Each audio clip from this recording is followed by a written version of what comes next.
శ్రీ గురుభ్యో నమః. సత్యమేధ ఛానల్కి స్వాగతం. ఈరోజు వీడియోలో మనం వయబ్రహ్మ యొక్క ఆవిష్కరణ గురించి మనం తెలుసుకుందాం. అయితే వీడియోని అక్కడ స్కిప్ చేయకుండా లాస్ట్ వరకు చూడండి. వీడియో నచ్చితే లైక్ చేసి ఛానల్ని సబ్స్క్రైబ్ చేసుకొని ఫాలో అవ్వడం మర్చిపోకండి. ఇక వీడియోలోకి వెళ్దాం. ఈ పంచశిల్పాచార్యులైన విశ్వకర్మ కుమారులు ద్వితీయ కుమారుడే వయబ్రహ్మ. ఈయన రచించినదే సృష్టిలో ప్రప్రథమంగా ఖగోళ విజ్ఞానాన్ని వివరించేటటువంటి అసమాన గ్రంథరాజం సూర్య సిద్ధాంతం.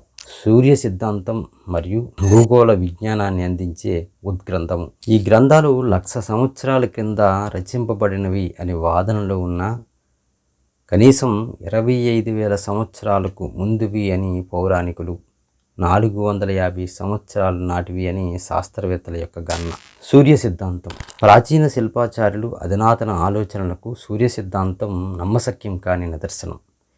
ఈ వచనంలో త్రికోణమితి యొక్క మూలాలను, అలాగే ప్రామాణిక సంజ్ఞామానం మరియు దశాంశ వ్యవస్థ వంటి ముఖ్యమైనటువంటి గణిత ఆవిష్కరణను కనుగొనవచ్చు. ఐజాక్ న్యూటన్ 1687లో తన గురుత్వాకర్షణ సిద్ధాంతాన్ని అభివృద్ధి చేయటానికి సుమారు కొన్ని వేల సంవత్సరాల ముందే గురుత్వాకర్షణను ఈ గ్రంథం వివరిస్తుంది. భూమిని ఆకర్షించే శక్తి కారణంగా వస్తువులు భూమిపై పడతాయి. కాబట్టి ఈ ఆకర్షణ కారణంగా భూమి, గ్రహాలు, నక్షత్ర రాశులు, చంద్రుడు మరియు సూర్యుడు కక్షలలో ఉంచబడతారు అని చెప్తుంది ఈ గ్రంథం. ఇది ప్రక్క భ్రమణాలను మరియు గ్రహాలు తూర్పు వైపు ఎలా కదులుతాయో కూడా వివరిస్తుంది. ఇది సుదూర గ్రహాల పరిమాణం మరియు స్థానం, ఉష్ణమండలం, సంవత్సరం పొడవు మరియు సృష్టి నుండి సమయాన్ని ఖచ్చితంగా లెక్కిస్తుంది.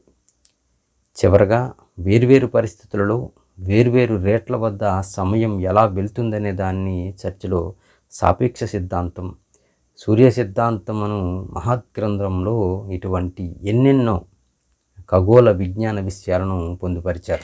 వయబ్రహ్మాచార్యులు వారు లేని ఖగోళ శాస్త్రాన్ని ఊహించలేం. అయంతరీం గ్రంథం గురించి చూద్దాం. 20,000 సంవత్సరాల క్రితమే అయంతరం అనే మహావాస్తు గ్రంథాన్ని రచించినటువంటి మహోన్నత భూగోళ శాస్త్రవేత్త వయబ్రహ్మ.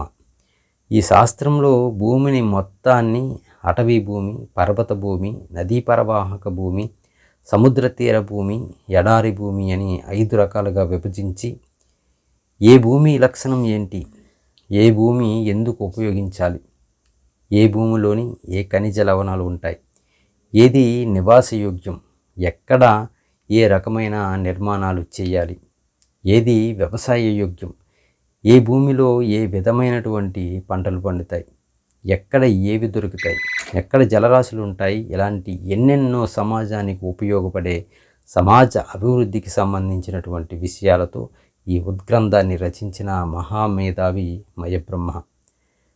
అయిన్ అంటే 5 అని, తిరం అంటే భూమి అని అర్థం. అందుకే ఆ పేరు పెట్టారు వయబ్రహ్మ. ఈ గ్రంథమే ఈ భూమిపైన మొదటి వాస్తు గ్రంథం. చూశారు కదండి, వయబ్రహ్మ చేసినటువంటి ఆవిష్కరణలు. వీడియో నచ్చితే ఖచ్చితంగా లైక్ చేయండి. ఇటువంటి వీడియోస్ కోసం ఈ ఛానల్ ఫాలో అవ్వడం మర్చిపోకండి. అలాగే ఇటువంటి మంచి వీడియోలు, ఇటువంటి సమాచారం ప్రజలందరికీ తెలిసేలా చేయాల్సినటువంటి బాధ్యత మీ వంతు కూడా. మీకు తెలిసిన గ్రూపుల్లో మీకు తెలిసిన వారికి షేర్ చేయండి. షేర్ చేయడం ద్వారా ఇటువంటి గొప్ప విషయాలు ఈ సమాజానికి తెలుస్తాయి. ఈ వీడియోని ఎంతవరకు చూసినందుకు ధన్యవాదాలు. మరొక వీడియోతో మళ్ళీ కలుద్దాం. శ్రీ గురుభ్యో నమః.